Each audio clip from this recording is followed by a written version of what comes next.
Let's move this just a little bit.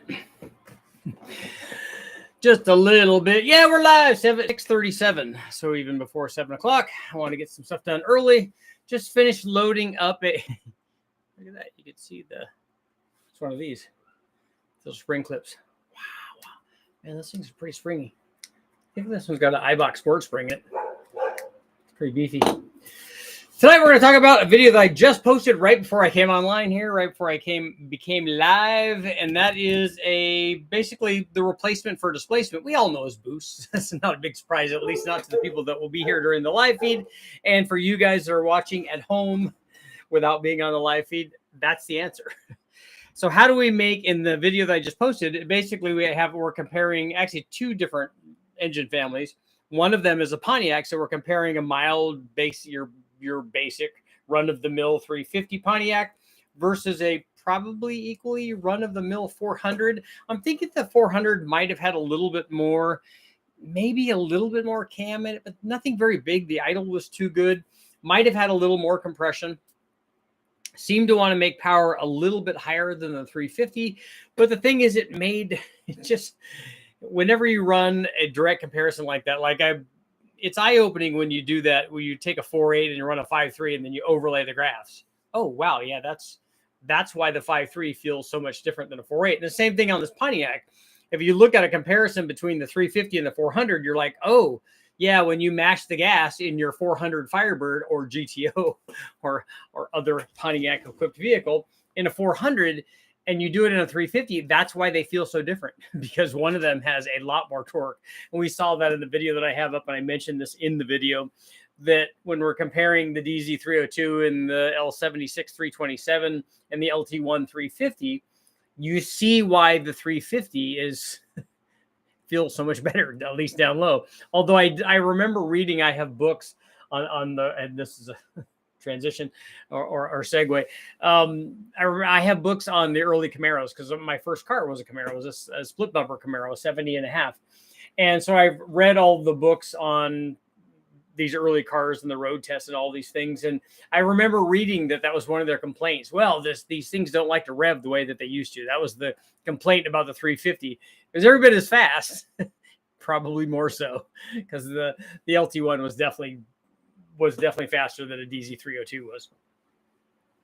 It made similar power.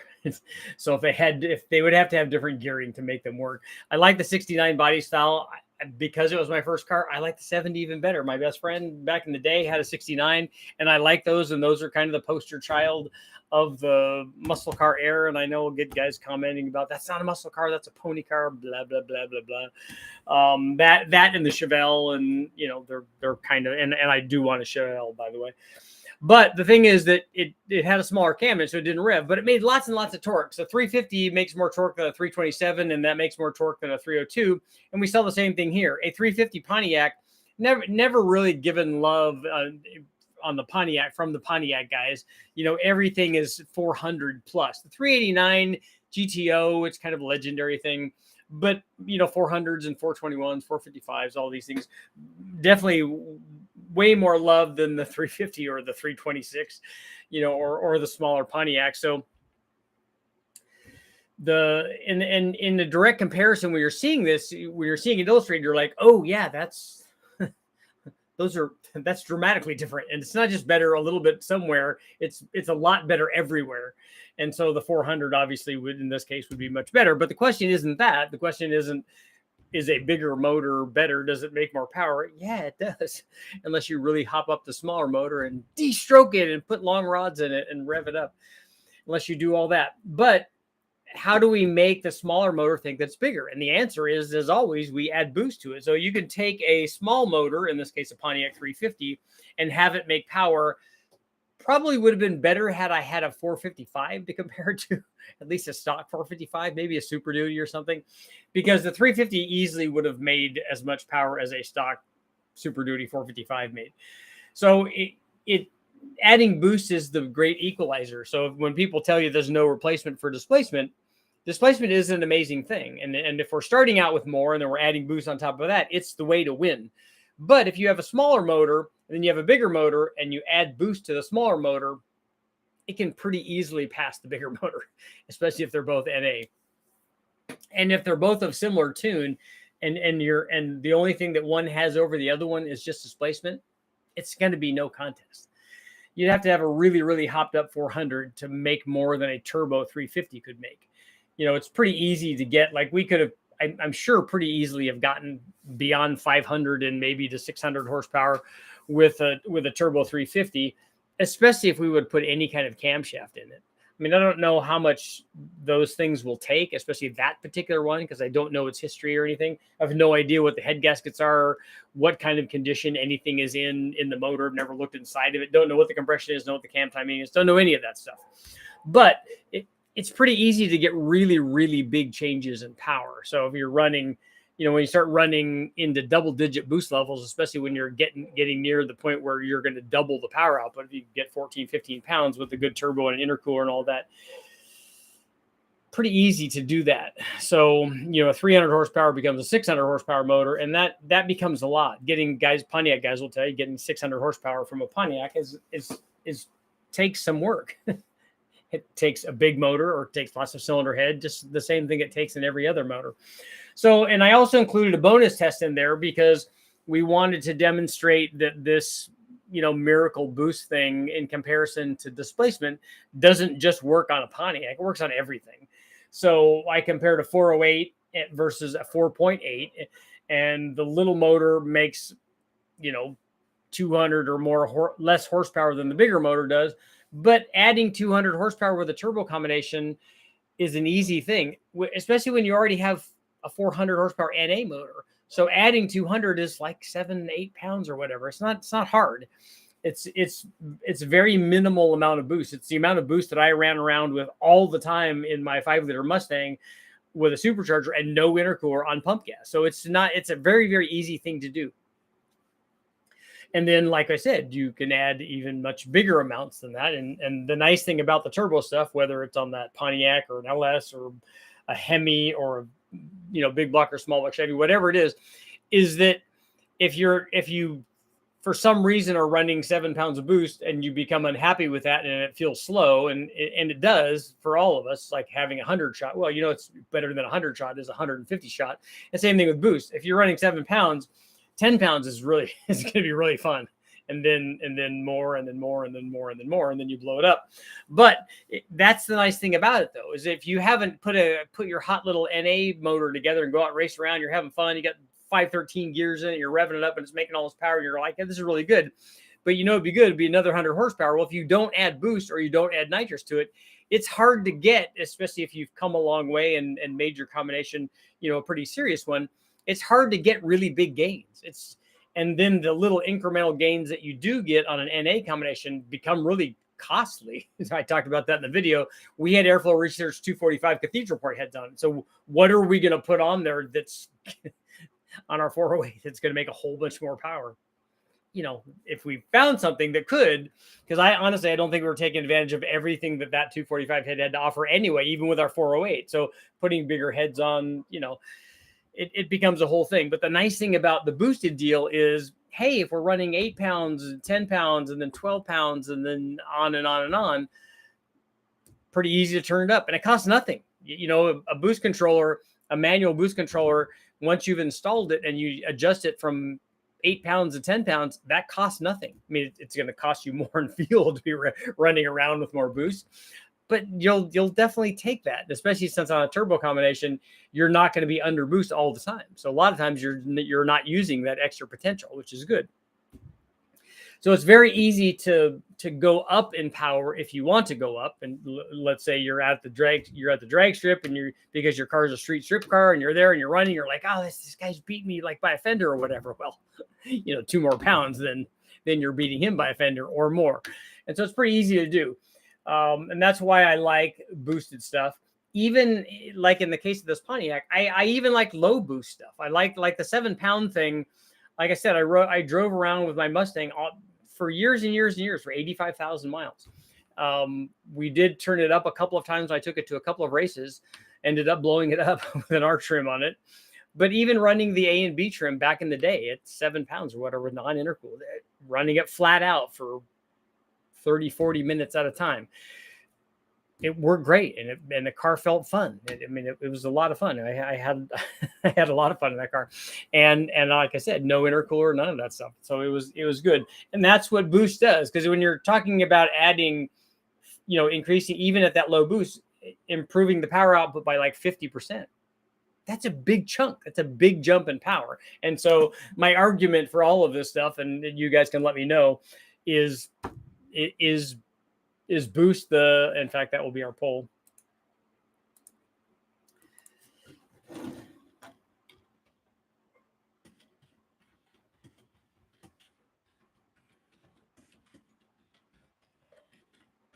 Say there's no replacement for displacement, but is boost the replacement for displacement? And we will start our poll, and we're going. Fan going. Oh, that's why, because you're not getting any airflow because you're being restricted by the green screen. Come on.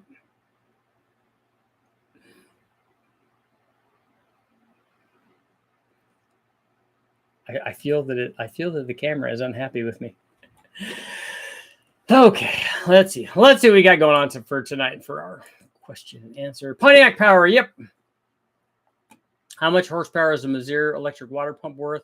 I've heard a lot of different opinions, but nothing solid. I ran the remote electric water pump on a previous project and always wondered. I don't know. I don't remember doing. I think I did do the water pump test. That video might be up. I'll take a look and see how much the water pump was. Just the water pump. It's right in the middle of watching the video and the live stream came on. See, I'm interrupting you from doing your work.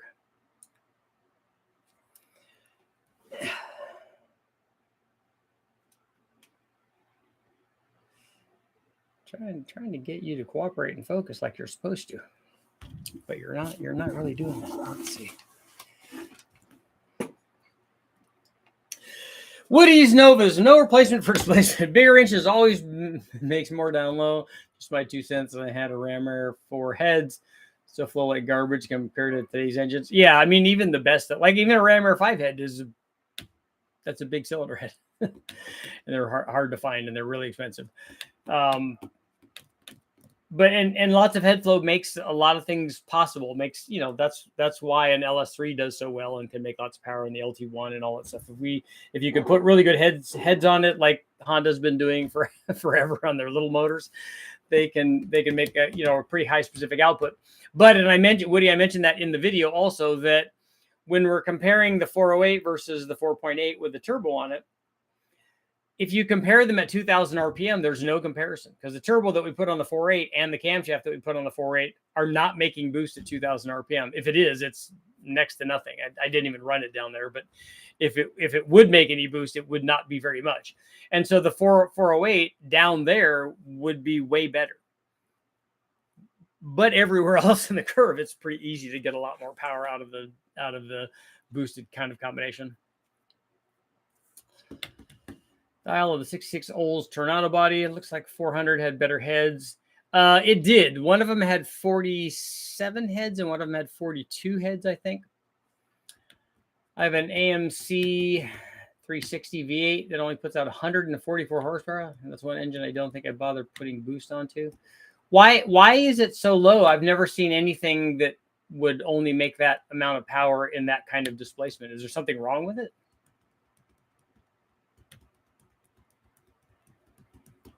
Justin, greetings from a shop in Fridley, Minnesota. Cool. All right, Woody's out. Just watched the Pontiac video, and here you are live. Wisconsin. NG, Wisconsin. Nice. I like 20 PSI in my 1.8 liter cruise. Yep. Ground running E85, so it doesn't detune on me. Technically, boost is replacement for atmospheric pressure. Okay. Jeremy, on your cruise with 20 PSI and E85, I'm thinking you had to change the injectors, and did you also somebody do tuning on it or something? Get the most displacement, then add boost. Yeah, that's always the best combination. It's this or that. And you're like, no, I just want all of that. It's much easier to justify a 10-pound turbo rather than trying to sledgehammer the firewall for a big block. Yeah, there are things that are if you have something that has a limited engine space and you can add a turbo somewhere, even a remote one for a lot of guys, that works out pretty well.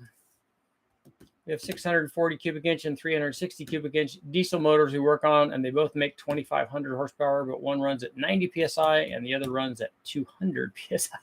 So are those tractor pull engines or something?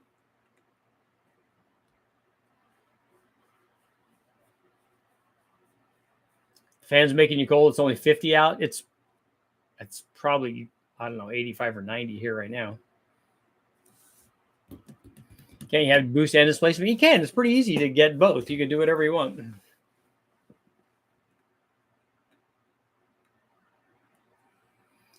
Suburban Redneck, boost just might be the replacement for displacement because a boosted motor will make the same power at any altitude, but a big block will lose power at altitude. Yeah, turbos are somewhat self-compensating, not 100%. It actually won't make the same power at altitude as it does at sea level, but it gets a lot closer than NAs do, than all motor applications. 60-pound Deutschwerks injectors and has been tuned. Okay, cool. Richard building a 6-liter LS stroker with twins with trick flow Gen X 255 heads handle it. I don't know how strong those are going to be. How much power are you trying to make out of that thing?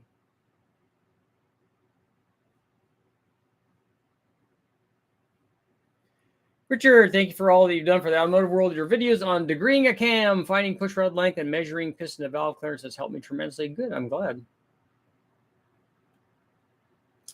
360 is that International Harvester IH and 466 base IH tractor pulling motors? Okay.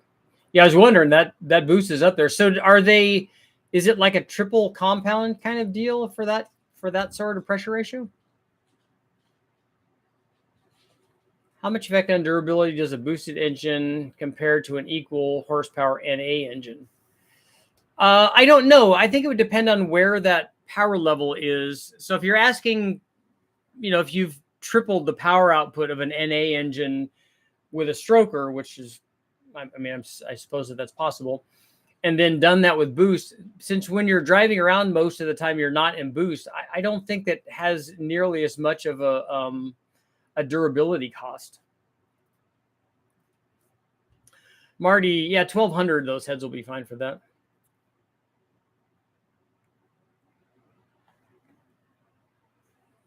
How's our poll doing? 88% are saying yes, that it is. And now I think we can go from, I think we're down to the bottom, yeah. Top chat, we'll go live chat. That's amazing, the pressures that you guys are running on those diesels. 360 is a 4.1 into 3x4. 640 runs a single 4.1 turbo. Wow. So you're only compounding the smaller turbo, right? So you can get the pressure ratio up. It's pretty cool. Big classes run 3 stages and do 300 psi. That would be a lot of just like fuel pressure. That's a ton.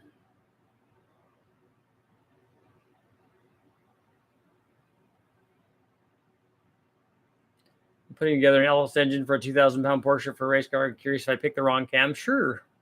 We always pick the wrong cam, right?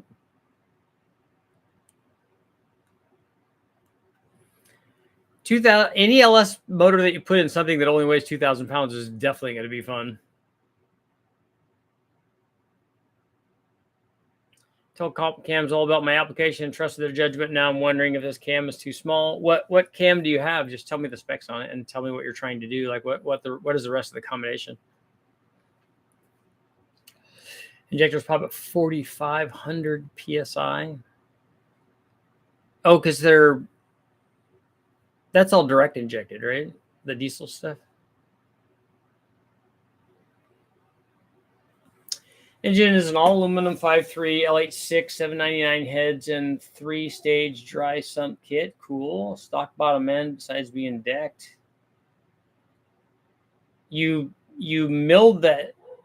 You milled the block 30 thousandths with flat top pistons. Normally on a 5.3, a stock bottom end 5.3, the pistons are already out of the hole. So I'm hoping that the pistons are not out of the hole like by 30 or 40 thousandths now. Because if they are, that's going to be a problem. Cam is a comp cams, XFI RPM high lift, 228, 230.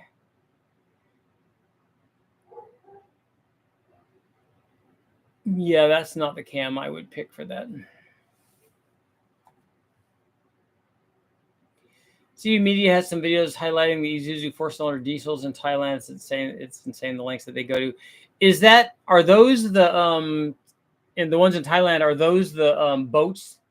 The diesel, like, I don't know what kind of boats they are.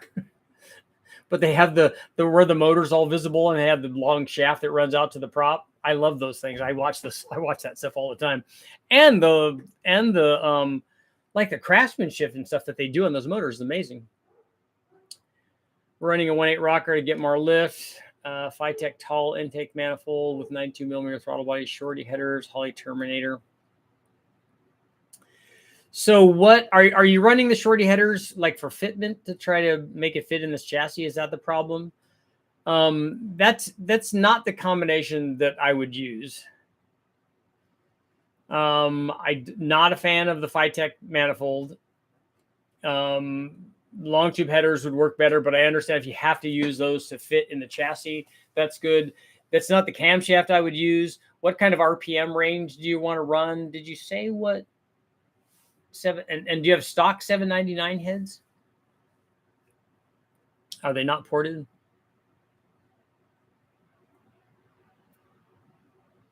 The other thing being driven by the accessory system is the alternator and the dry sump pump. So do you have a electric water pump or something? Thailand drags are fun live with CB. Having a low buck cast Eagle 408 built 10-1, 235, 249, 185s.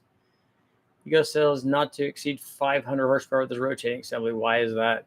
They're just covering themselves. That I don't see how their cast crank would be worse than a factory cast crank. And we know that the limit is double that, so I wouldn't worry about it.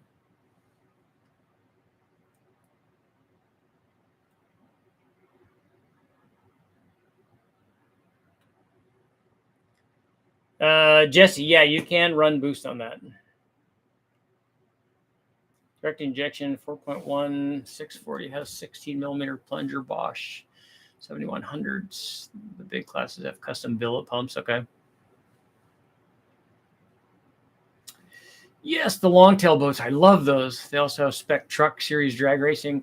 And I've seen somebody had sent me some videos, and I'd seen this stuff on Facebook or Instagram of the guys racing tractors too. Not tractor pulls, but drag racing tractors, which again is anything that they're racing is fairly cool. Ported heads are definitely worth it. That I would put a different camshaft in it. If you already have it, it will work, and it will be fun in that car.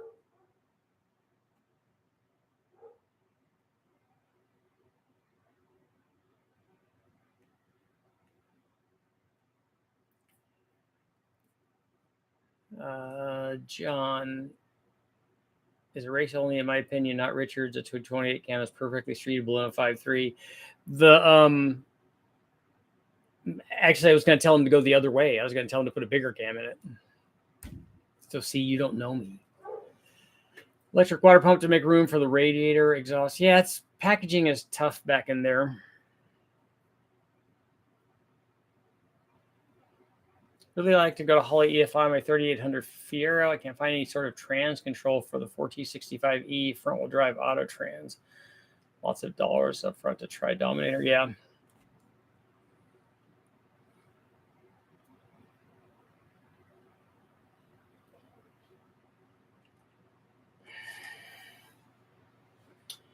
Do you have any 2-barrel versus a 4-barrel test, Richard? Yes. I've done that on the small block Chevy and on the Pontiac. I did both of those. You're looking at 25 to 30 horsepower is normally what we see on a 2-barrel to 4-barrel thing.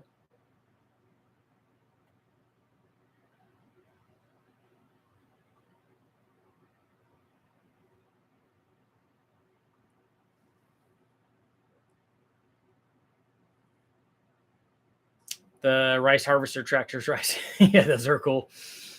If boost is a replacement for displacement, would compression ratio fall in the same category? Well, compression is going to be NA, so that's not a replacement for displacement. But compression does help. It just doesn't help anywhere near as much as boost does.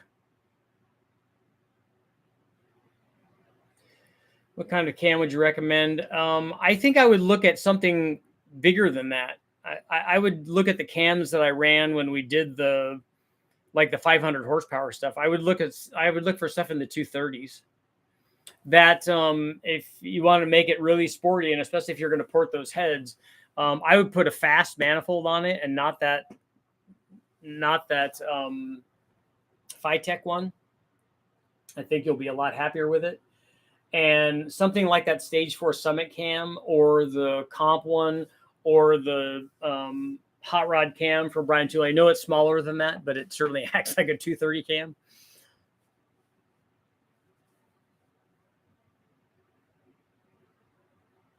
Yeah, a 25 horsepower would definitely be noticeable. And the nice thing about it is we didn't lose any power down low from going from a 2-barrel to a 4-barrel.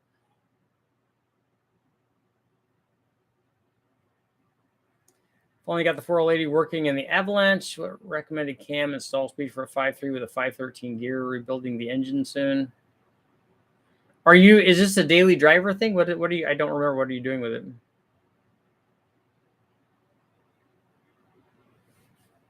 Maybe I should wait and use the RPM instead of the regular performer.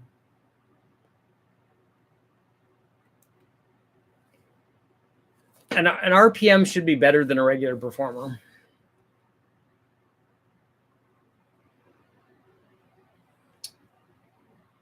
Marty, is this still the 1200 horsepower thing that you're talking about? Any of those heads will work for 1200 horsepower. You can run stock heads for 1200 horsepower. That's not a problem. I thought you were trying to go way out there. Any of the ported cathedral port heads, any of the rec port heads, those will all easily do that. Like I said, you could do it with a stock head. You could do it with a stock 5.3 head and make 1200 horsepower.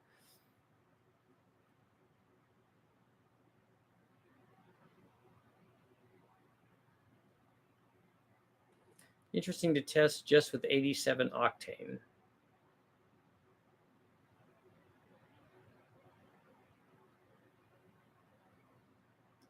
Test a 4.8 and 5.3 with max boost with no detonation. Why do you want to turn the boost all the way up on the LS motors on a towing thing? I don't understand. Are you talking about turn up the boost on it to a level where it makes as much as the 454?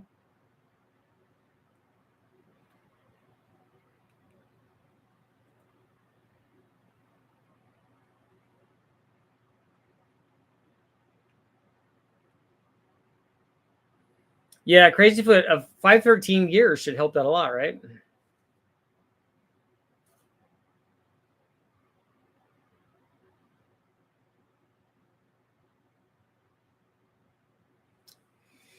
Ethan, would you rather have an LS with a Holley high ram with a single 950 or 2 Circle Trek 500 2-barrel spaced apart? I don't know that does Holley even make a single 4-barrel top for the high ram. I know they make a dual quad one. I've seen that, but I don't remember seeing a single one. They also make a dual quad 4500, so you put 2 Dominators on it. But I think in those cases on a carbureted stuff, I would separate. I would rather have 2 2-barrels on it. 84% boost is the replacement. Currently building a BMW E30 with a basically stock LS6. Think about that, though. Think about what a stock LS6 is. If that's a 405 horsepower version or a 385 horse version. I don't know which one it is. But if you think about that versus what those BMWs came with, it's a pretty good upgrade.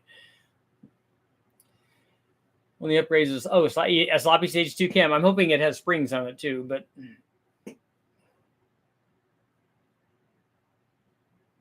see if it's actually possible to match the torque of a 454 on 87 gasoline. Well, any 454 that's going to run on 87 gasoline, you could match that with a turbo LS.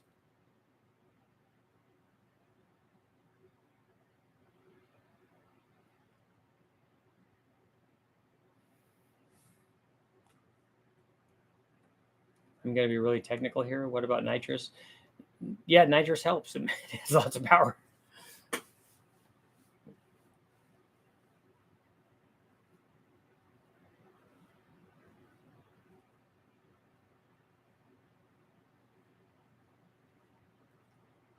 Adriana, you'll be well over 300 horsepower at the crank. You would be over 350 at the crank if it was stock. So it's going to be, if he's got a cam in that thing, if you have a 5.3 with a cam in it, it's going to be over 400. And maybe you meant to put a 4 there and not a 3. That's what I'm thinking. That must have been the case.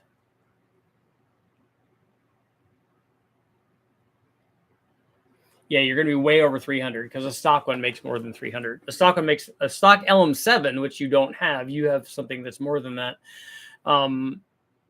Your LH6 stock would be like 365 because it'd be like the L33 if you had a stock intake manifold on it.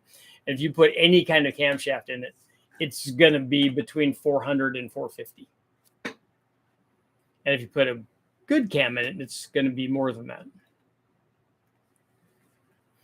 It could be 470 or 480.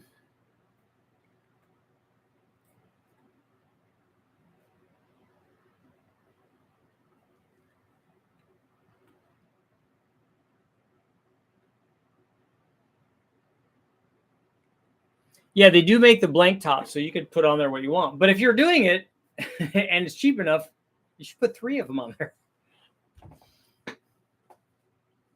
Displacement plus boost, that's always good.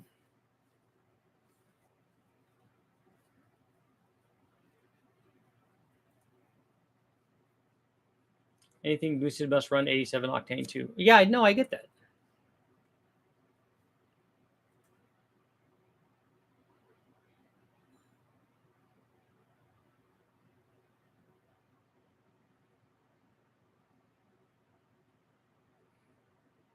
Like I said, with the 408 was a good example. But we had a really big turbo on there, and we had the wrong camshaft in the 4.8 liter.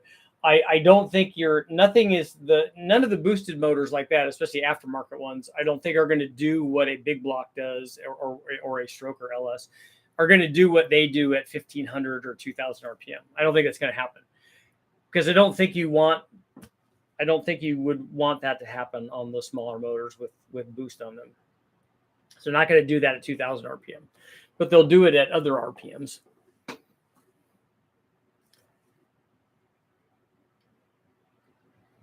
About a 545 Pontiac with twins on it? Yes, that would be good. 20 pounds of boost. 20 pounds of boost of anything is going to be good.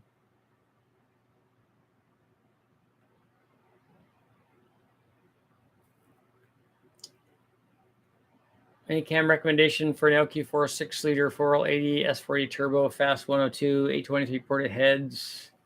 Nick Williams 102 millimeter throttle body. So my question for your camshaft is, how much power are you trying to make? Are you trying to max out the S480?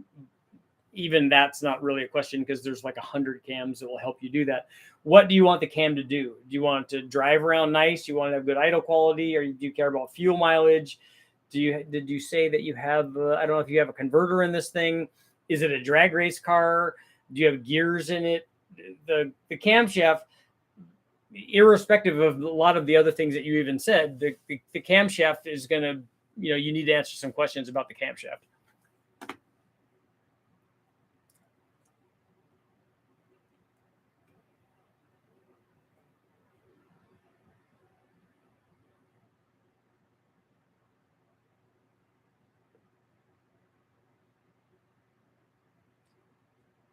I'm here. I'm here late. Was handling some trespassers. Did you take care of business?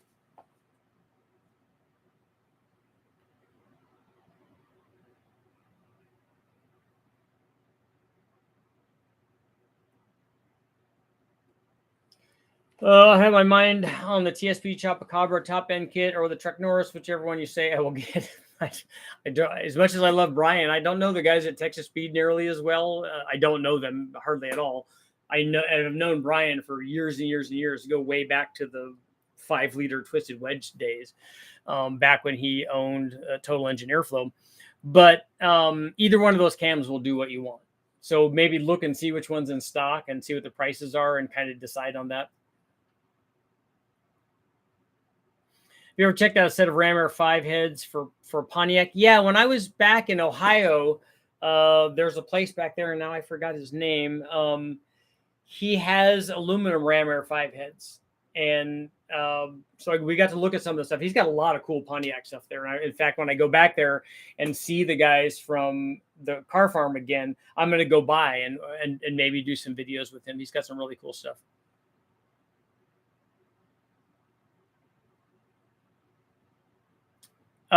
Yeah, Crazy Foot. I tested both of them. They like I said, they do the same thing. I haven't tested their kits, but we tested the cams. And if nobody told you what, I don't think I don't know about the drivability of them because we didn't test that. I suspect, at least from wide open throttle standpoint, if nobody told you what cam was in there, you wouldn't know what cam is in there.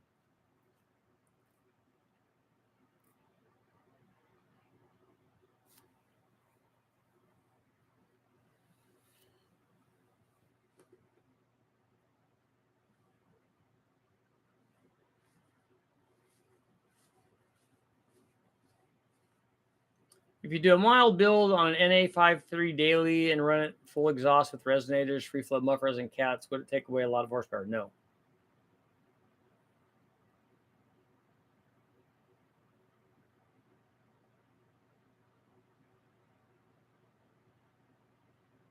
Do you have any interest in testing comp cams, thumper roller cams on? Is this on a Ford? The guys at West Tech have tested some of their some of the comp thumpers and mother thumpers or those kinds of cams.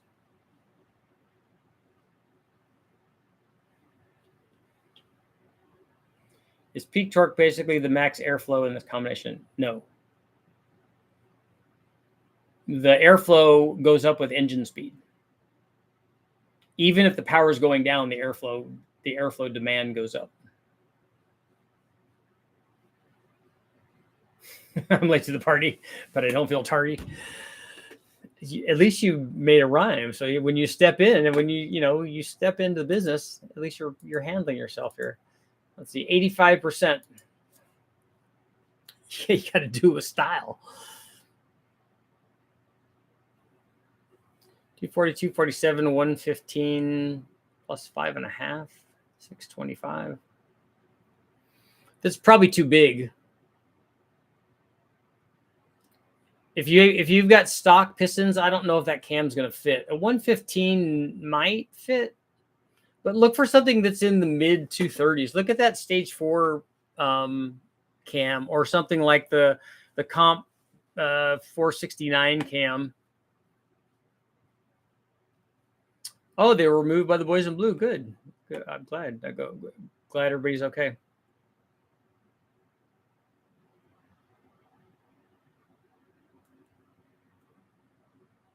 I've already had to fly cut pistons for some room. If you deck the block that much, do you have the engine together? Please make sure that you see if the pistons are out of the hole.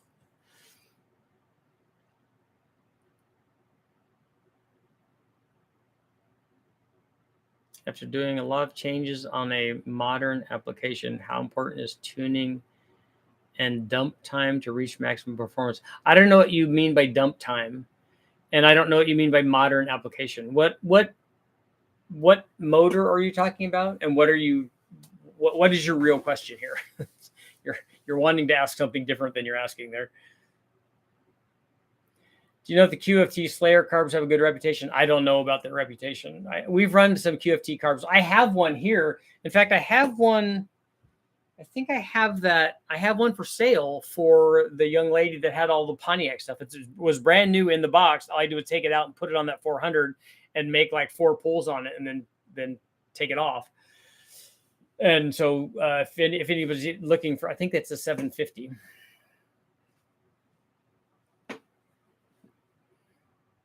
Oh, Dino Time. My wife, she started watching your videos and then talking about them. Do you go talk to her about them? And she's just like, I don't have any idea what you're talking about. I've been wanting to do videos actually with Lisa and have me talking about all of these things and then have her just say, I don't know what that is. I don't care. How much is it okay for them to come out? I thought stock was 6,000. It can be. It varies because there are some production tolerances, but it's not unusual for them to be anywhere from 0 to, as much as 10 thousandths out. But if you've milled 30 off of the deck of the block and you have the same crank and rod and piston assembly, now they're going to be sticking way up, and you don't want that. They're going to hit the head.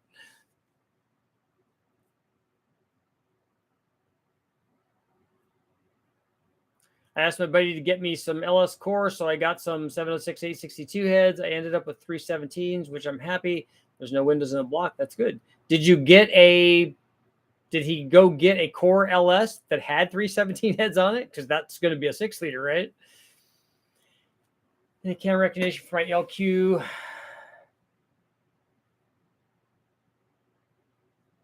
Weekend car, fast off the line. S480.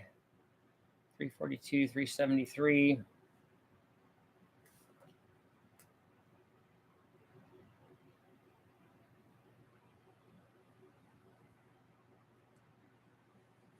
$3,200 stall. I think a stage 2 turbo cam probably would be work on that.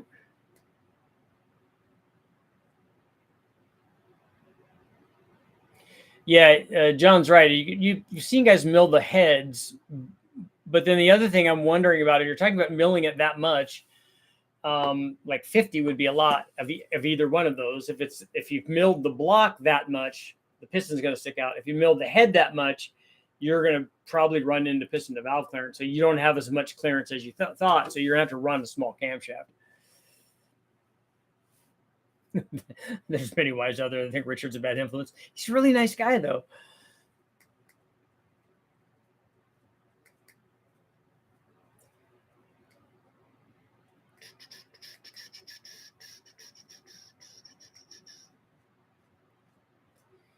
So whoever asked the question, I still don't understand what you're trying to do. But if you have taken your motor and done lots of changes to it, you need to retune it.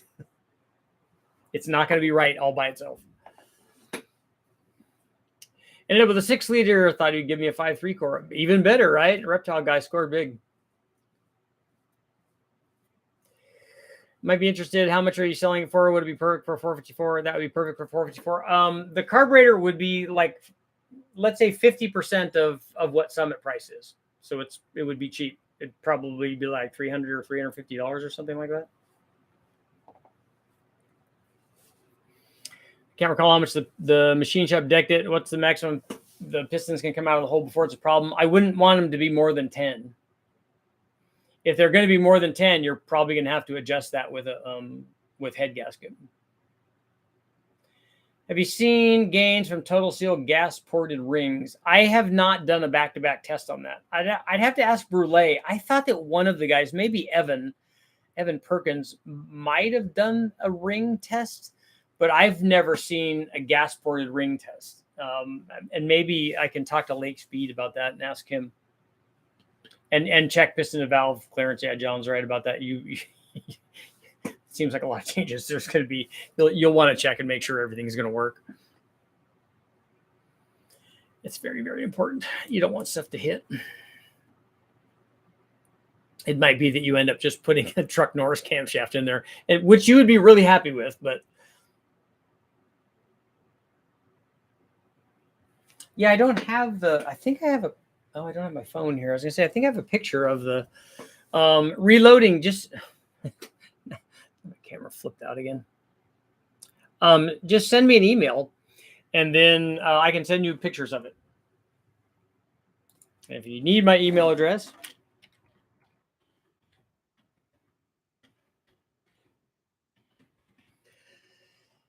it's right there, except there's nothing in caps, though. I had my caps lock on so I could yell at people. What does it mean when you see a plus number after the LSA? That means they've advanced it.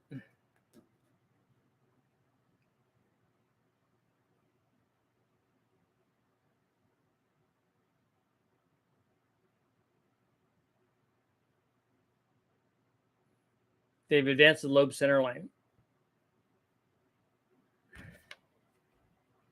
QFT is a Holly brand. I think Holly did buy them.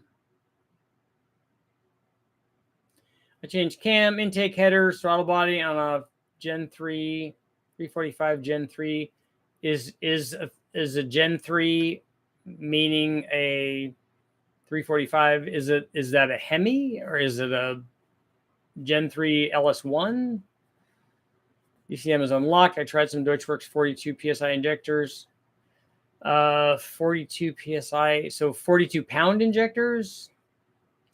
It runs very rich. Can tuning make the new injectors work? Yes. If you have somebody that can tune that, you could run however big of an injector that you want within reason.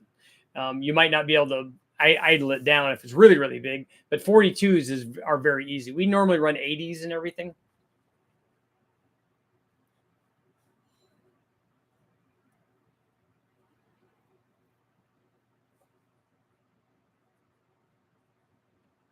(108) versus 113 lobe separation angle. Does 108 help build boost, or does 113 trap the boost better? That's not what's happening.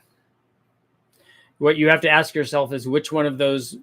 Yeah, I'm assuming that in your example here, everything else is the same.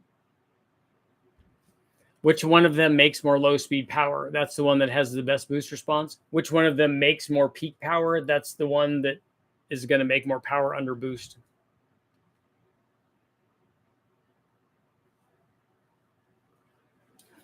Maybe Lisa can have her own channel. Yes, but she wouldn't be talking about cars probably. Yeah, if you have a Hemi, you're gonna have to. It's gonna have to be tuned if you made all those changes, and especially even if you had a stock one and you change the injector size, you definitely have to have it tuned.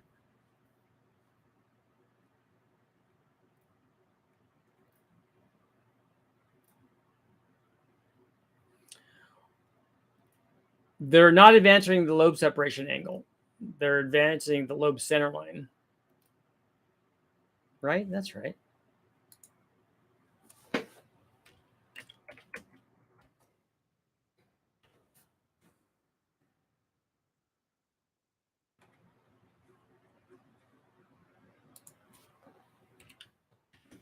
My recommendation is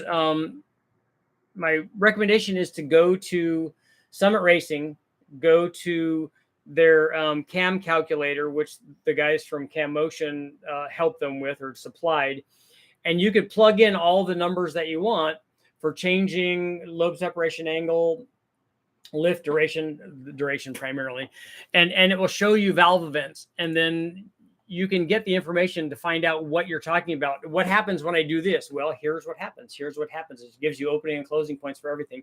It's a really good tool to use. But more, even if you don't understand all of the things, it shows you what the changes do, and then you get an idea what's going on.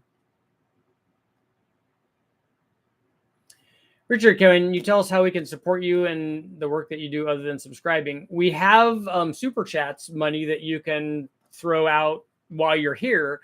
You don't have to, but you can. Otherwise, just being here is fine. Do you think a 3,800 pound, 85 Crown Vic, 410 gear, 5-speed, 500 flywheel, 408 Windsor will be all right in the 8th mile? Yes.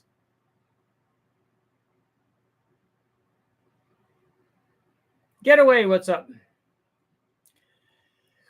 Intake lobe center line.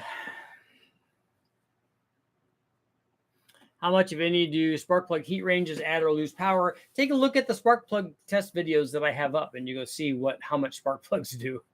Not very much. You're more likely in heat ranges, you're not going to change power. In heat ranges, you can change the detonation threshold if you reach the point where the spark plug is that, and it's not something else. It's not air temperature. It's not hot spots on the chamber, irregularities, bad quench, other things that can do that. Sending my LQ4 to machine shop for cleaning and honing since my cylinder is scored. Will keep stock pistons. I don't fully understand the ring gap. Can you explain? I know the measurements are critical. If you take the ring, you know what the ring looks like. It goes on the piston. So if you take that and close it up and put it in the bore and let it expand, there's going to be like a little gap there. You have to square the ring in there so that it's in there properly. We use a little squaring tool from Total Seal that makes sure that the ring is at the right depth and that it's all the same, that it's basically parallel with the deck surface. So once you do that, the ring it's going to be circular, and it's going to have a little gap at the end. So that gap is what you're going to measure. If the gap is really, really close, which it probably will be on most OEM applications, and what happens is when they get hot, the piston gets hot, the ring gets hot, and the ring gets hot, and they grow. And they keep growing, then there's no more gap. And when there's no more gap, it wants to stop the piston from going up, and when it does, or going down, and when it does that, it breaks the piston. It only does it momentarily, but things are going so fast that it breaks the piston, and so that's why we put more ring gap in it, so that doesn't happen.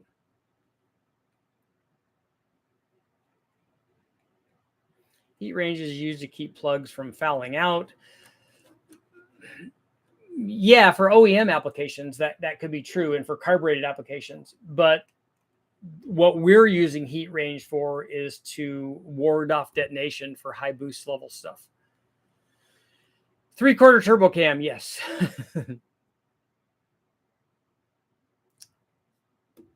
I use a piston. Yeah, you can use a piston too. The problem with the piston is the piston has rock in it, and there's nothing to stop you from the piston from moving one side or the other. That's the way I've done it almost the whole time.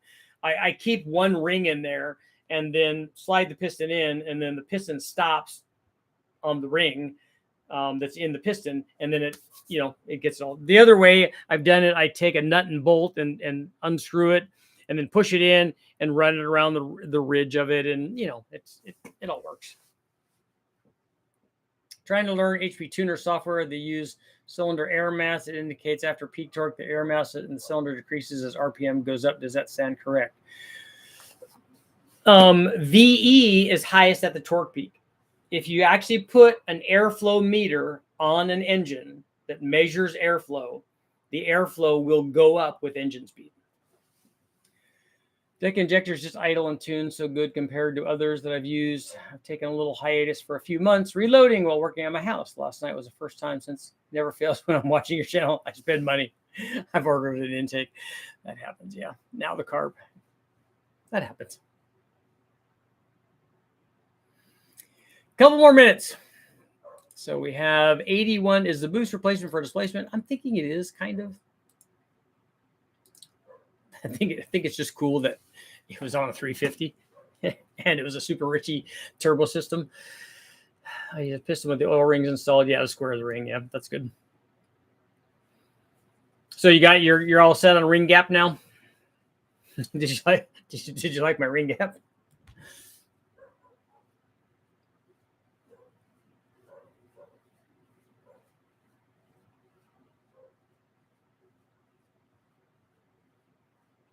Wi-Fi is not good tonight. I like it here much better than West Tech because I'm hardwired in here. Is a Jeep V6 a good engine? Which Jeep V6 are you talking about? And the answer is whatever. If you told me one of them, I don't know because I haven't done a lot of testing with the V6. I'm interested in doing the inline Jeep 6-cylinder, but that's way down the line. I got a lot of stuff I got to finish before I can do that. Do you have to add ring gap at 7 PSI? Yes. You have to add ring gap for ring temperature. It has nothing to do with boost. It has something to do with boost. It can have something to do with boost. If you run 7 pounds for an hour straight, you're going to get some ring temperature. Have you ever mounted mufflers close to the manifolds versus at the end of the exhaust? I can see the muffler getting beat up depending on the baffle size. I have room closer to the manifold versus the end of the vehicle on an NA 4.8 liter. When we run our stuff, we've run mufflers at the exit of the header. I've never tried. Adriano. Richard, can I get a guess about peak power on this build and another guess for the same setup but with the stage 4 cam? You can take a look at the videos I have up. A 224 230 cam is like a sloppy stage 2 cam, and I don't know what it's going to do with the tire though. I use the file to cut my rings. Yeah, that works. GM and Ford 4-cylinder turbos are no slouch in half-ton trucks. Test drove some, was pretty impressed. Yeah, and the turbo V6 stuff was impressive when I saw some of those run in the chassis dyno.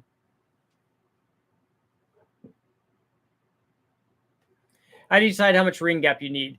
We do it based on an amount that we take away or a size relative to the bore. So we take off like 6.5 thousandths, or we want it to be 6.5 thousandths per inch of bore because the growth is related to the bore size. So we take 6.5 thousandths per inch of bore. So that seems to work with all the small bore stuff and the medium bore stuff and the big bore stuff. That will give you enough safety margin. You probably could get away with less than that, but it will definitely give you enough safety margin. It's not going to be a problem.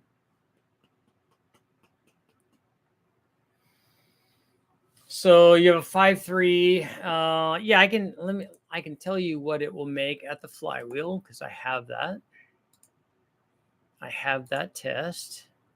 Cathedral port 5.3.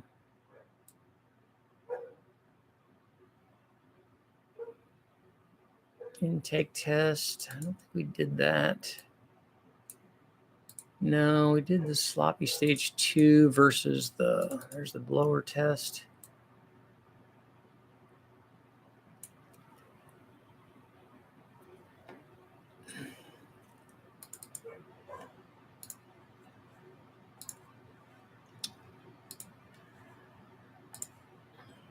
Trying to look up the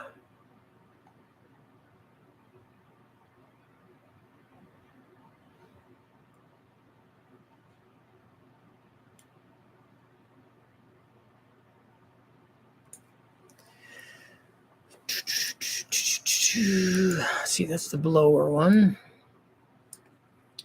5.3 there. Okay, so sloppy stage 2 cam in an L33 made 441 flywheel horsepower.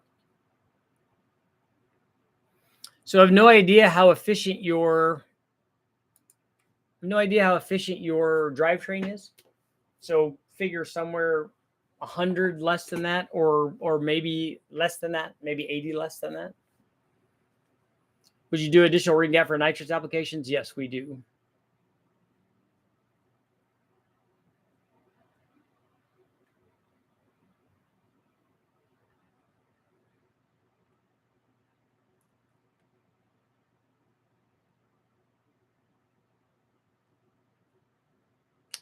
Reloading, you're focusing on the bore size and its relation to fuel mileage.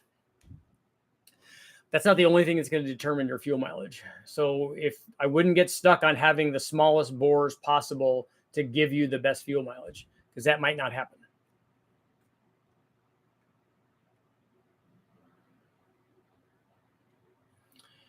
Richard, what do you think of 450 CFM 4-barrel on a stock 78 305? Plenty of carb. Yeah, I think anything that would have come on a 305 probably would be bigger than a 450, but that should be more than enough to feed a 200 horsepower 305.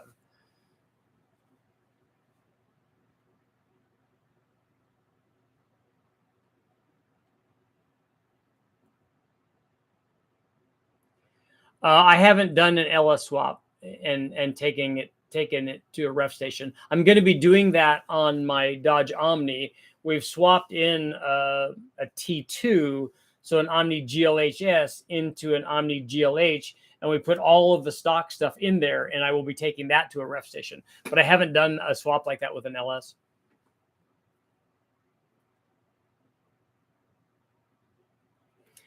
How much power do you think that the 4V V10 build it yourself will make? I don't know. I didn't look into everything that they were doing there. I know that they're doing the 4-valve stuff and they're doing a custom intake, but I don't remember what they were doing with camshafts on that thing. Jesse, what are you doing? Why are you? I mean, that's fantastic, but why are you throwing out that kind of money? Can you run a 671 blower on a small block Ford, or is the distributor in the way? I don't know the answer to that. I thought that we...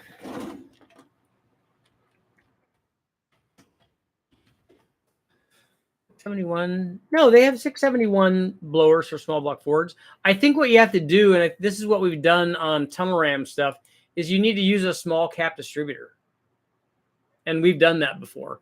Or you can use a crank trigger. We did that with I remember doing that with the Wilson tunnel ram on the big block Chevy too. We ran a crank trigger on it.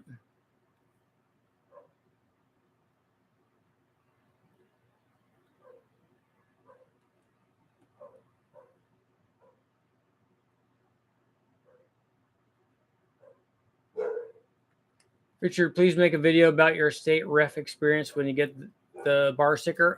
Mark Sanchez has gone through that a couple of times, and so has the Oliver, the guy that won the Nova, has he refed his I want to say he swapped the LT1 the OptiSpark LT1 stuff in a Volvo, maybe. I'd have to ask him, but I think that that's what it was. But he got it refed here in California. Like to see an Ecotech Big Bang Squad Life. Yeah, I haven't done any Ecotech stuff. I think we've done some stuff on the chassis dyno, but not the engine dyno. Looking at a CSU 750 blow through carb. Anyone use one success? Been thinking about going carb on LS to try something new. We use the CSU 850 all the time. The 750, I'm sure, works just the same. Kevin makes really good stuff.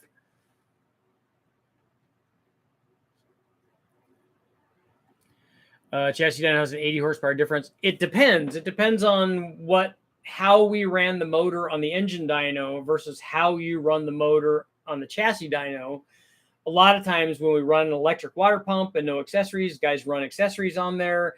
The kind of drivetrain that you have, if you have an automatic with a high stall converter, if you have a heavy rear end, if you have a Turbo 400 or a Power Glide, or if you have big wheels and tires and a 9-inch rear end, all of those things start adding up for what the chassis dyno number would be versus the engine dyno.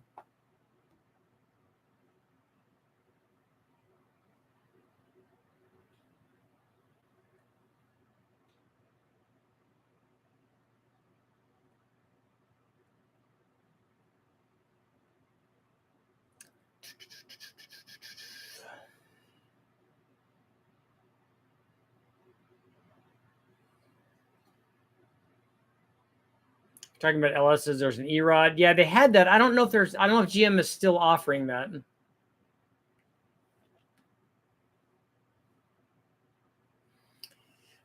Jesse, yeah, a 3-valve V10 would definitely make more than the 2-valve stuff. Like to see you build more Ford modular motors. You need to buy my book on Ford modular motors then. I've done lots of those.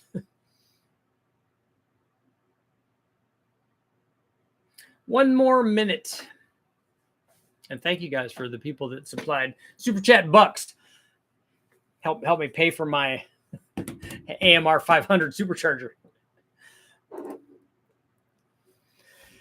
You know, because Boost is always good. Richard, would you happen to know the diameter crossover and downpipe you use on the eBay GT45 testing? Crossover and downpipe. The Y pipe that we use is, I think it's 2.5. The exit out of a GT45 is, I want to say it's 3.5. What's the name of the book? Just do modular Ford. Do a search for modular Ford dyno book and put my name in it, and it will come up. I don't even remember what the name was. It was a long time ago. What all books have you written? I've done 10 of them so far. Is it worth doing headers on a stock 305? I have the header. I think I have a header test on a 305 up on the channel. I'd actually, if you guys find a copy of that book, let me know, because I'd like to buy one. The only copy I have of that modular Ford book was the original one that they sent me that I needed to go through. It's not even bound together. It's loose. That I was supposed to go through and go, yeah, this is everything is right. I had to sign off on it. And then I don't have another, like a regular copy that they sold through Amazon and everywhere. I've no use for the MR500, but I'm extremely curious what it'll do. I know, me too. Even if I don't put it on anything, I want to know how much it flows.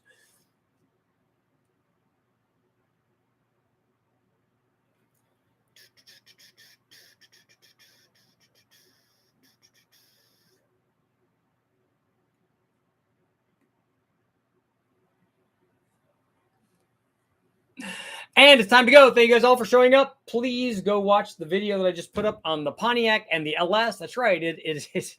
I'm going to start doing these. I think I'm going to start doing double features, because when I was growing up, when we went to the movies, we went to double features. We didn't go see one movie. We went to see, you'd go to one movie and then there would be another one. And usually you had one good movie and one okay movie. Sometimes you had two good movies. I didn't care. I like the movies. So you had one good movie and then you'd have another movie. And then you'd have the first movie that you saw, they'd play that again. So you could say they're late. So if you're there with your girlfriend, in the balcony or whatever, then you had lots and lots of time. Lots and lots of time. It was awesome. Modulars are cool. Most sources. I'll send you one. Yeah, send me a link. Yeah. All I need to do is do a search. I'm hoping that they're still available. I'm still getting checks from the Tech guys. And oddly enough, after I started doing live feeds and started doing YouTube, the sales of my books went up. So instead of making like $3 or $4, I was making $30. It was a much better deal. Books are not lucrative. But on that note, it is time to go. I will see you guys all tomorrow.